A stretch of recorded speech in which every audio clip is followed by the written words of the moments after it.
Also, in these international agencies, we have the Food and Agriculture Organization of the United Nations, or FAO. It's a branch of the United Nations that's dedicated to defeating global hunger. It has 5 strategic objectives, including eliminating hunger, food security, and malnutrition, making agriculture, forestry, and fisheries more productive and sustainable, reducing rural poverty, enabling inclusive and efficient agriculture and food systems, and increasing the resilience of livelihoods to threats and crises.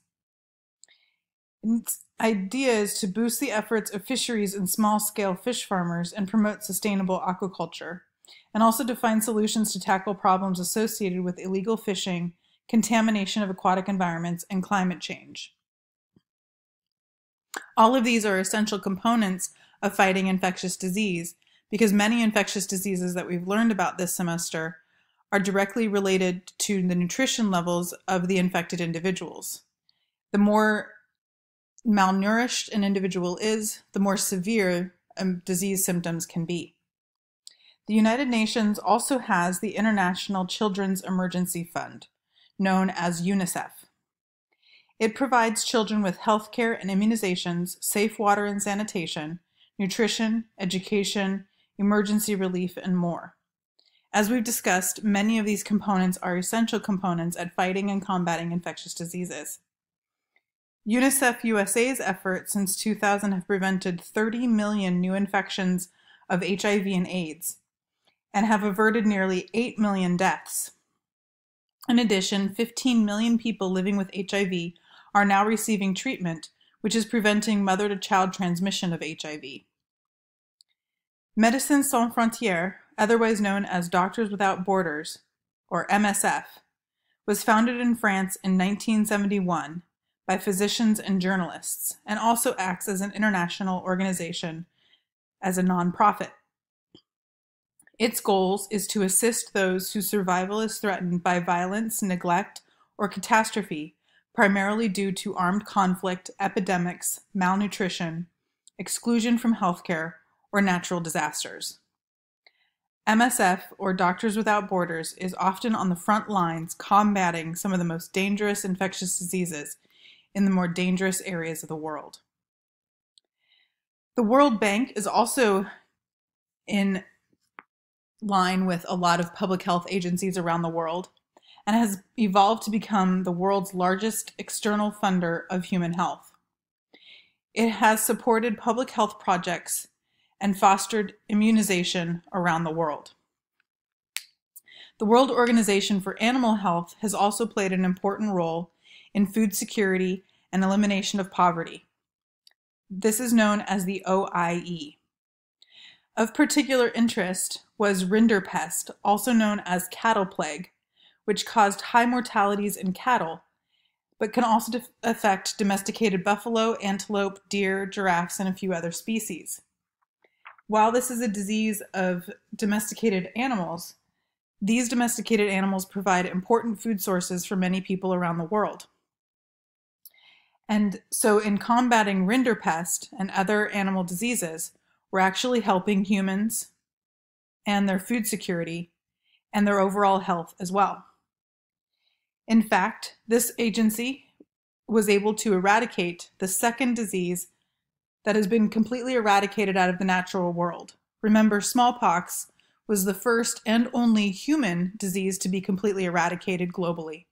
But rinderpest was the second disease to be completely eradicated out of the world. This happened in 2011, so fairly recent. And it was a disease of cattle, not a disease of humans, but still very important nonetheless. The private sector has also played an important role in combating infectious disease. Among these include Rotary. Rotary has been a key player in polio eradication since 1979. They also promote peace, fighting disease, providing clean water, saving mothers and children through medical care, education, and economic opportunities, fighting illiteracy and poverty, and supporting education and growing local economies. The Rockefeller Foundation started in 1913 by John D. Rockefeller Sr. and his son to promote the well-being of humanity throughout the world. They have a long history with health initiatives, from eradicating hookworm in the American South to developing the yellow fever vaccine. They also support universal health coverage and disease surveillance networks. The Wellcome Trust, which is based out of the United Kingdom and founded by Sir Henry Wellcome, who was a leader in the pharmaceutical industry, has developed antitoxins for a number of different diseases, including tetanus, diphtheria, and gas gangrene. Here in the United States, we have even more recent developments in the private sector, including the Bill and Melinda Gates Foundation, which started in 2001 and has pledged over $100 million in pursuit of a vaccine to prevent HIV infections, as well as advocating and promoting the distribution of vaccines and reproductive assistance throughout the world. The Carter Center has as their goal the eradication of the guinea worm disease, onchocerciasis, and filariasis. And the Clinton Foundation, which was established in 1997, has created and extended their initiatives from HIV/AIDS to now malaria, and aims to bring affordable, high-quality treatment to infected persons in developing areas. All of these different partnerships around the world are engaged in an ongoing battle that will likely never stop. Future challenges that we are expecting to see, likely for the rest of humanity's existence, include the evolution of microbes, such as we see in antibiotic resistance, which remains a prevalent global challenge.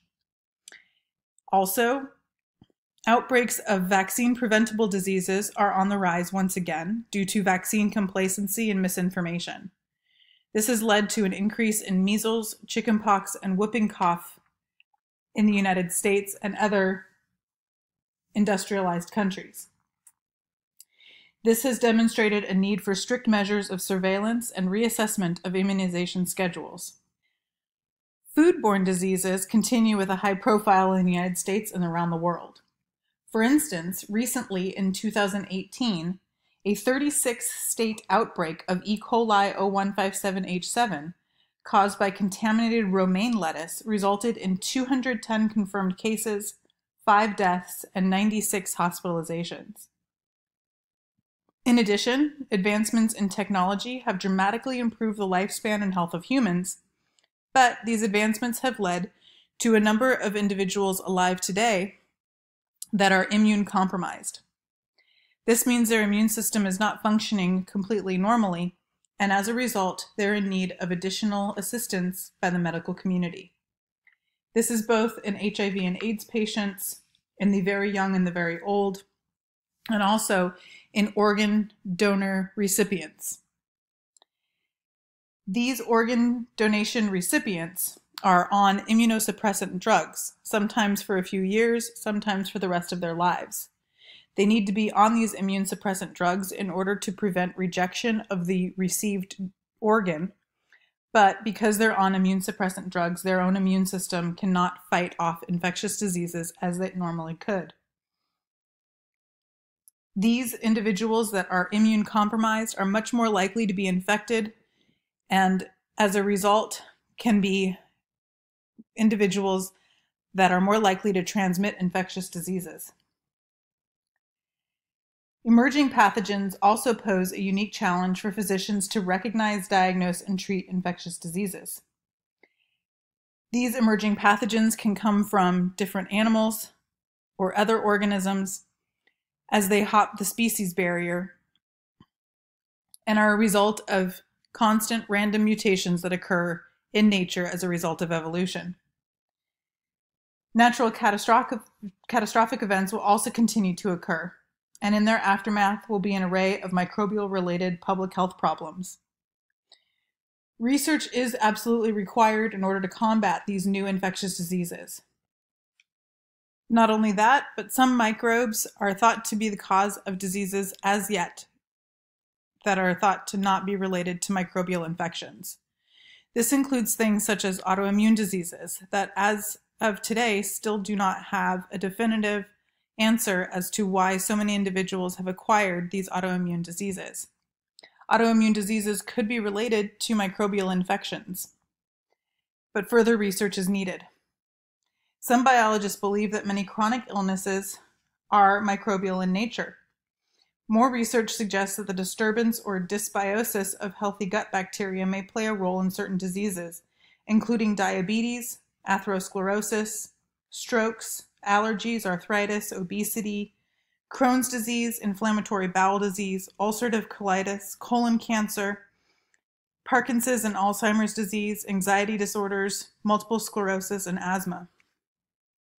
Diseases may also occur if the microbial population on or within us is out of balance, allowing pathogens that are naturally existent in the body to cause disease.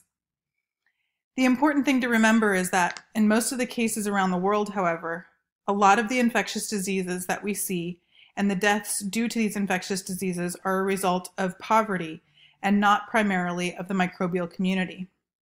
Just by comparing death rates in the United States of various infectious diseases to other areas of the world, you can see the importance of public health care and the lack of poverty in eliminating infectious disease and the death rates caused by them. Poverty, in fact, is considered to lie at the heart of the burden of inequality and needs to be the target of social, economic, and public health interventions. This will help combat microbial infections and save millions of lives around the world every year. Well, that's it for this semester. I wish you all the best of luck in your final exams for this and other classes. Please feel free to contact me with any additional questions you have, and I hope you enjoyed this semester.